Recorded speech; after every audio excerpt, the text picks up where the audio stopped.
My name is India Joyner, and this video is about the critique on an article that looked at the association between swimming lessons and drowning in childhood.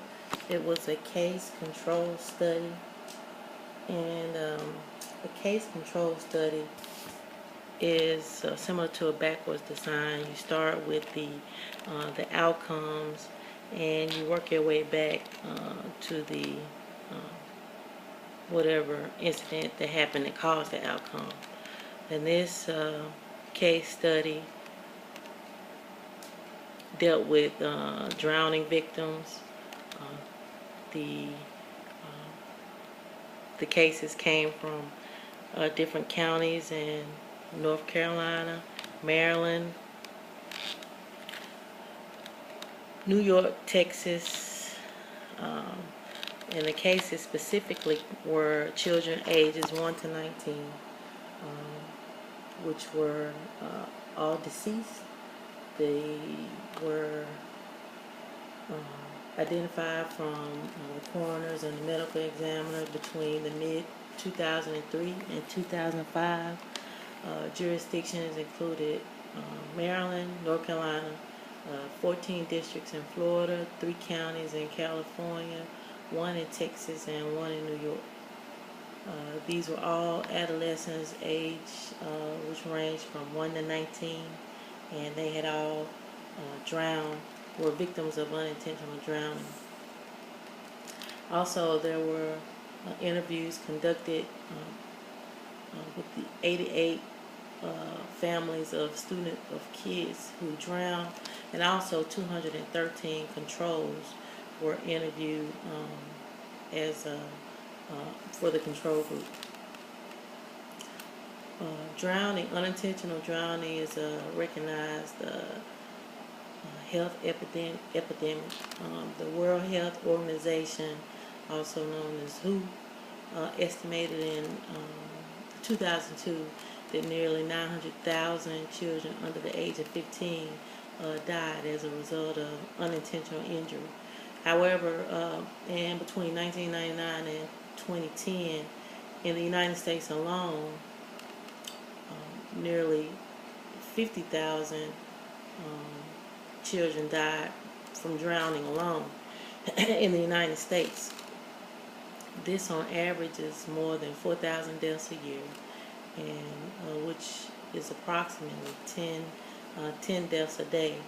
And these were specifically for children under the age of 19. This study took a look at the correlation between swimming lessons and death by unintentional drowning. The purpose of the study was to estimate the association between swimming lessons and drowning among children aged 1 to 19. Basically, the results, what the results showed, that there was a positive association between any type of participation in a swimming program, swimming lessons, and the risk of drowning in children. What they found was that there was nearly an 88% reduction in the risk of drowning among kids who had swimming lessons. These results provide reassurance that swimming lessons do not increase drowning risk. And what I mean by that is that I found through my research that some scientists felt that swimming lessons would actually increase drowning risk. And this was said because with what they felt would come with the swimming lessons was an overestimate of swimming ability. What is meant by that is that, say for instance, a kid who did not have swimming lessons, they may still have some type of fear inhibition, while those who have swimming lessons would think that their swimming ability is greater than it actually is. So add to that overestimation of swimming ability, add to that the increased amount of time spent around water, or which may be a result of swimming lessons, parents who are less protective of their kids while they're swimming, where they may become lax and not be as vigilant watching their children as they are around the pool.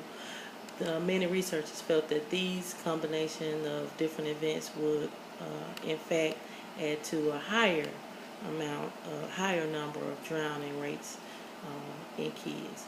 But this study shows that that is not true. So that's great news. Some of the things that